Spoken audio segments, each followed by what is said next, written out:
আমরা জেনজি, আমরা এই অন্যায় মেনে নেব না। কিন্তু কি অন্যায়, কে মেনে নেবে না? আচ্ছা, প্রথমে আপনাদের একটা ভিডিও দেখায়। बिल्कुल सीनियर को बुलाओ ना। आपका मंत्री यहाँ से कैसे निकलेगा? We are Gen Zs. We are not tolerate this nonsense. We are not tolerate this nonsense. आप लोग मुझे बताओ, आप लोग बैठोगे या नहीं बैठोगे? बैठूंगा चलो चलो দেখলেন ভিডিও? এই হচ্ছে আমাদের জেনজি।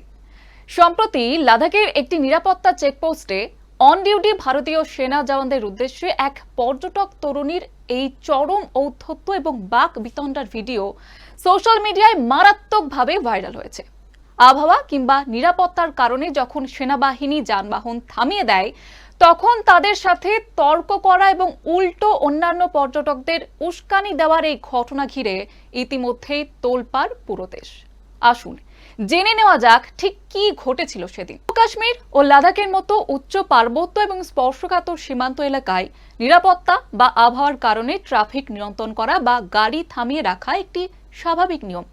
কিন্তু সম্প্রতি দক্ষিণ দিল্লির বাসিন্দা শ্রুতি ভাদানা নামের এক তরুণী সীমান্তে কর্তব্যরত জওয়ানদের সাথে বাক বিতণ্ডায় জড়িয়ে পড়েন।